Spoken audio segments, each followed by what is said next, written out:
May it be traveling or execution of a task or small discussion. We keep on tracking the time and direction to ensure a possibility of reaching the desired destination.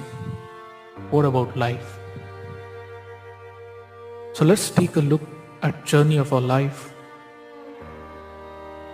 The process is first we'll set up the destination and then the time and then we'll start tracking. So let us first understand our destination. The destination of our human journey. For human beings of all cultures and across historical time period, human needs can be fundamentally classified as basic needs, which includes food, clothing and shelter, safety, that is overall protection, leisure, that is relaxation, rest, having fun, peace of mind, then comfort, standard of living, social needs, that is sharing of emotions, expressing opinions, cooperation, health, that is fitness and strength, the environment, that is sunlight, air, and all that is around us. So to understand these basic fundamental needs is of utmost importance in order to understand where we are leading to, where a human life is leading to. Now, since the destination is set, let us set a time period somewhere for the beginning and to understand where we are going. So just as a reference point, let us take the time of Stone Age, when humans lived in caves and when they just started inventing small things like fire, and let's compare that period from that time to today's world. Let's see how that journey is and where it is leading to.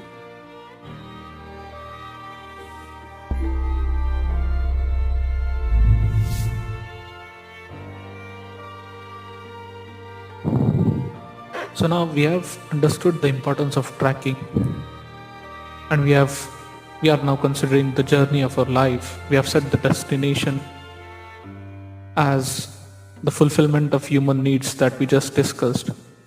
We have set the time for comparison from the Stone Age, when people used to live in caves, and to today's world.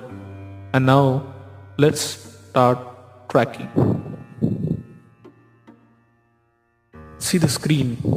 Here on this, I have shown a graph which has all the fundamental needs plotted down on the x-axis, and the y-axis shows the level of their fulfillment.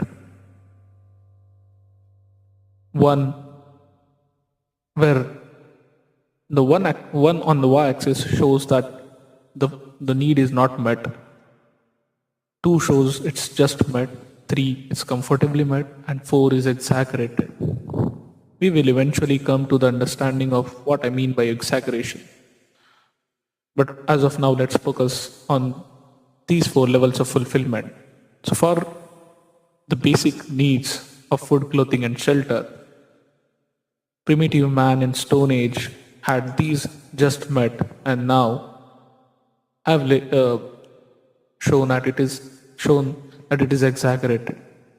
All these data have been taken out from some or the other source on various websites, and from the logics I was able to plot down this graph.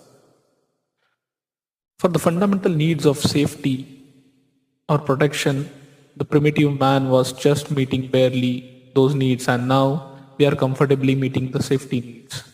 For the comfort, he was lacking the comfort, and now we have exaggerated.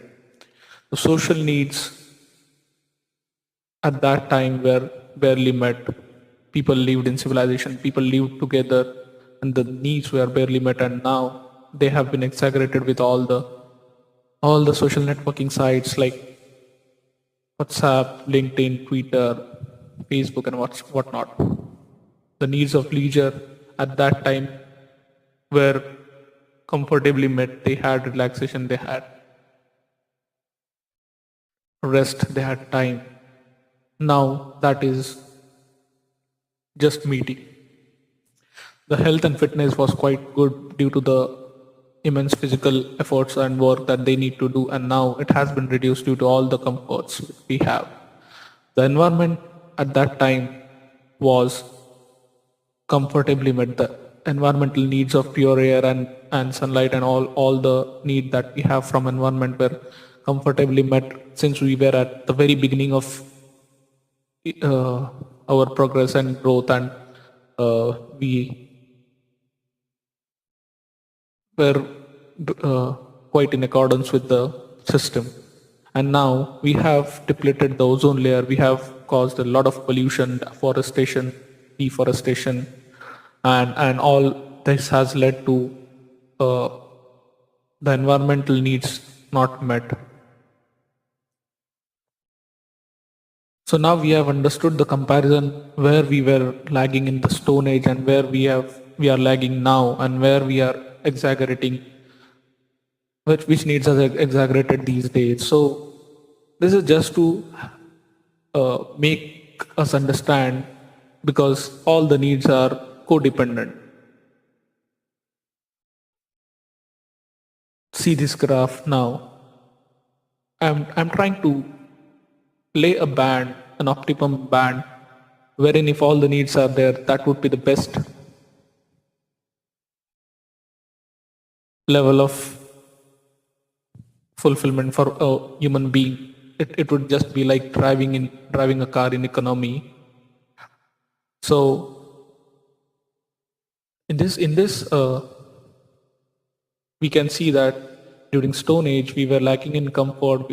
It was not in the optimum band. We were just meeting the social needs, and the safety needs were also barely met. And with the invention of fire and all the various tools, and the basic needs were also just met. In today's world, we have gone far ahead of the optimum band. We are much better in the basic needs. We are uh, at the top level for safety. We have exaggerated the needs of comfort and social needs, and what is on the lower side is environment. It has depleted. So if we can see, I've also shown the trend at bottom. All the basic needs are still growing and growing. Safety needs are growing, comfort is growing, social needs are growing, and that is leading to a decline of leisure, health, fitness, and environment. All these needs are codependent. It has to be understood properly. Change in one affects the other equally. We have the task and the responsibility to balance these needs properly, to keep them in optimum band. See the image, the social, comfort, basic, and safety needs. We are inclined more towards them, and that is the reason the health, leisure, and environment is getting a negative setback. Let us understand what is exaggeration, or what I mean by when I say it is exaggerated.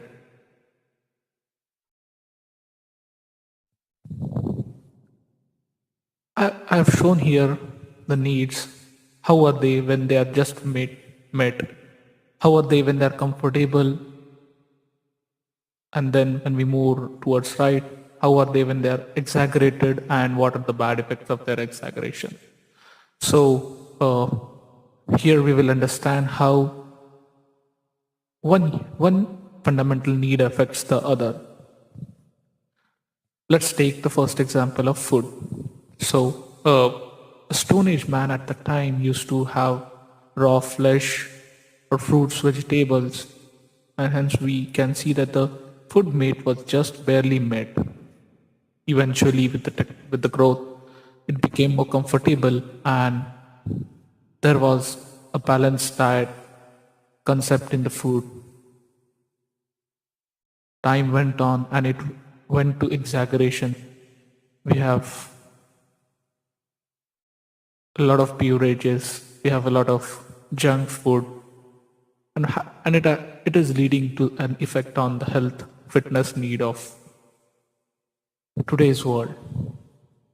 The second example is of shelter, where a Stone Age man is seen living inside a cave, where his need of shelter is barely met. It eventually went to civilization, and with the technological growth, people started living together. They started forming families, and then families eventually made a home of their own, and families lived happily together, which is a need comfortably met. Anything above it eventually would lead to exaggeration. And now, as we see in today's world, there are a lot of isolated families, people living alone, and which has again technological growth. As technology grew, the communication has led to, as we think, it has brought the world closer. But there is, if we see from a perspective, we have gone away apart. We are living in separate houses. We eventually feel the need of someone. We There are people who feel empty in lives, and which has caused a various social issues, and that has impacted the social need, the fundamental needs of society severely. Third one shows comfort. So we that the importance of technology or science is to reduce the human efforts. We invented wheels, we invented bicycle. That was just the need was just met. We were able to move from one place to another, and there was a human effort required or physical efforts required in that. Let us not stop at that. So we grew, the technology moved forward, and we had public transports in place, which was a comfortable, which states that the need of comfort is comfortably met. And then it moved forward, and now we have a lot of lot of vehicles. Families have individual vehicles. Everyone in family has their own vehicle. Number of vehicles on roads has increased. The density of traffic has increased. Pollution has increased. Environment has severely damaged due to all these reasons. And then we also see people running for fitness. So we did all these, we have put in all these efforts just to reduce human effort, and now we are so ahead of time that we need to make human efforts. Even if we don't have any purpose, we need to run, we need to jog, we need to do all the exercises which we used to do, and now we our body is not having any physical work or any, it has all the comforts, which has led to an effect on the health and fitness as well, apart from pollution and all the environmental hazards. We see safety. A caveman had basic tools, stone tools, and fire as the instrument of safety against animals, and then he made home, and inside the four walls it was all safe. The thirst didn't end. Man started cutting land, cutting trees, and making the land for his own more, and his thirst for land grew. He now the rate of deforestation has increased so vast that people are now worrying about the depletion of ozone layer and many other environmental aspects, which is why I call these things as exaggeration. Science and technology is fine, completely fine, and we understand the necessity of it. It has helped us to meet our needs, which meet our fundamental needs, which we were way behind in us in Stone Age. I'm not sure if this is the time we should think about how much we have grown, but for sure, as Toni Morrison has said, all art is knowing when to stop.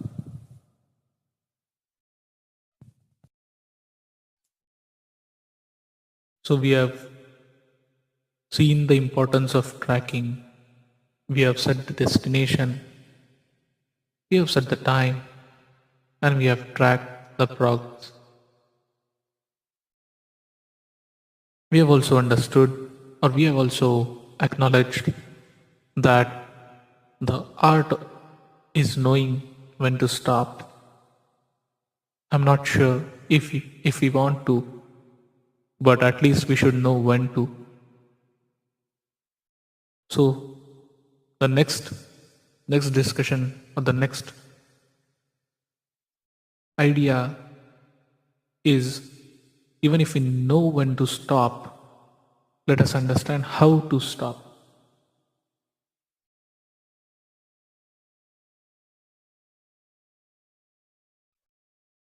We have seen that we have been exaggerating some needs. So we'll try to focus on those needs which we have exaggerated, which are the basic needs of food, clothing, and shelter, the needs of safety, the needs of comfort, and social needs. Now, why I'm calling them exaggerated is also been explained, that we have not yet stopped on a comfortable home, having family living together. We are moving still away from it. We are moving forward. We have not stopped at a comfortable level of public transport and various other comforts. We have not even stopped at social needs of get-togethers and meetings, but it has been immensely grown in the age of social networking. So let us understand, in order to understand how to stop whenever we want to, or how to slow down, let us understand how, or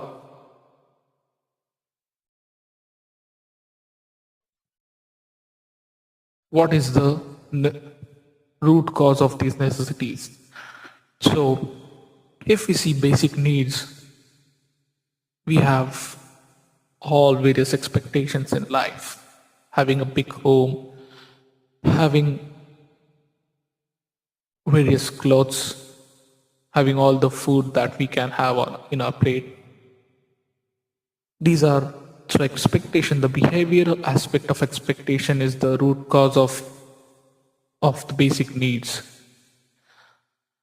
The safety, the basic or fundamental need of safety, has its root in fear. Comfort, why we need comfort? It's because of greed. What is greed? Greed is uncontrolled attraction towards something. So there is no way we have to stop at a level. It just goes on increasing. Social needs, because of our attachments with people, and and you may or may not realize, but these attachments are also sometimes exaggerated.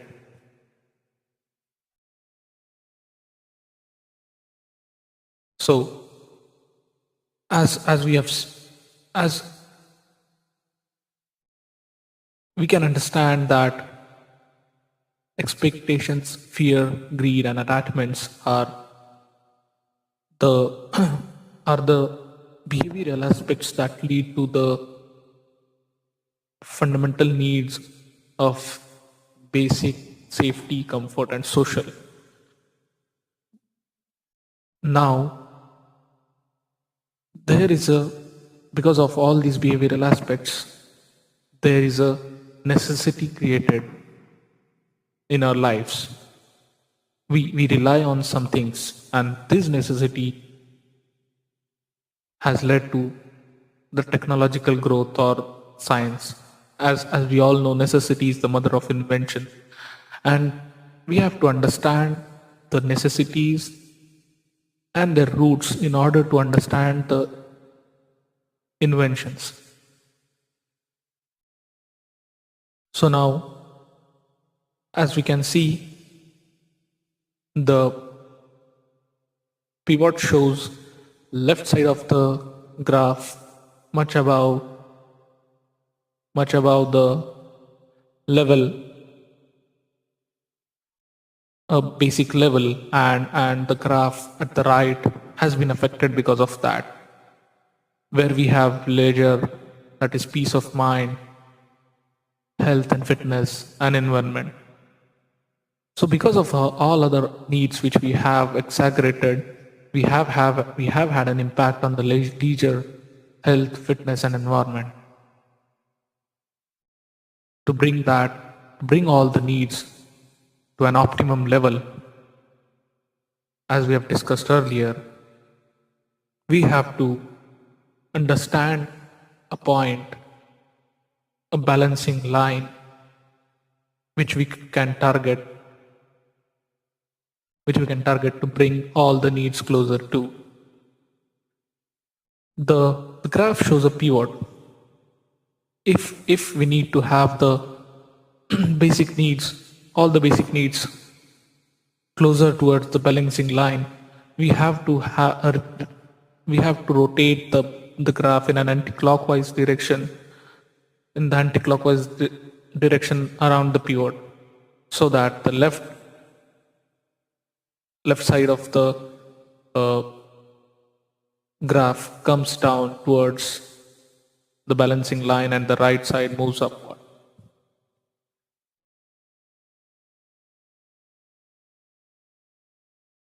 How that can be done? As we know and have seen, that science has led to the upliftment or exaggeration eventually of the basic needs on the left. We have to find something that will oppose the growth or the basic needs of safety, comfort, social need requirements, and which will help to raise the level of environment, health, and leisure. So there has to be an opposing force to science. This might be taken up as an awkward or weird statement, but let us go through the concept to understand what I mean to say.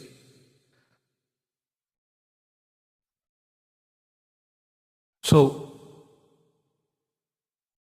we have been talking about the great things that science and technology has done, and now here I am saying that we need an opposing force. What is the importance of this opposing force? What if there is no opposing force? It would be just like driving your car without any brakes. Would you like to have any car without would you like to have your car without brakes? No. But then why? Why about this technology and science and it more, and all the progress that we are making? Why not keep a control on it to balance the needs and to balance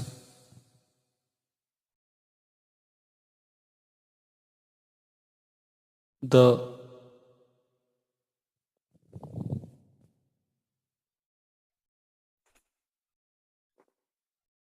Now let us focus on the opposing force for science. What could be the opposing force for science? As a centrifugal force, as a centripetal force, as a moving vehicle needs to have a brake, there should be something. There should be something to keep a control on scientific progress so as not to so as to have all the basic needs or all the fundamental needs balanced. There should be something. So, as discussed earlier, as it is a stated fact that necessity is the mother of invention, all these technological innovations and scientific explorations have their roots in some necessities born inside us due to our behavior, due to human behavior. As we discussed, some of the basic needs have their roots in human expectations, greed, fear, attachments, and other behavioral aspects. So the opposing force for science should ultimately be the opposing force for these behavioral aspects, since they are the root. And that is spirituality. Isn't that weird? Difficult to digest? Let us see this graph. How I say spirituality is opposing force for science? Just see the graph and understand how it balances the fundamental needs. The fundamental needs cause expectations, fear, greed, and attachments. Spirituality is having a control over one's expectations, fear, greed, and attachment by knowing the truth. Isn't it? And what is the truth? The truth to be known is that we are severely dependent on environment, health, and peace of mind, which is on the right side of the pivot. So, to balance the fundamental need properly on both sides of pivot, we have to pull back the left side and push back the right side. To pull back is to control on expectations, fear, greed, attachments, and there are various other aspects of human behavior which we need to have control on. And to have that control, we have to have a deep, narrowed understanding of the things on the right, which is the environment, the health, and leisure. And that is spirituality. Let me come to a conclusion.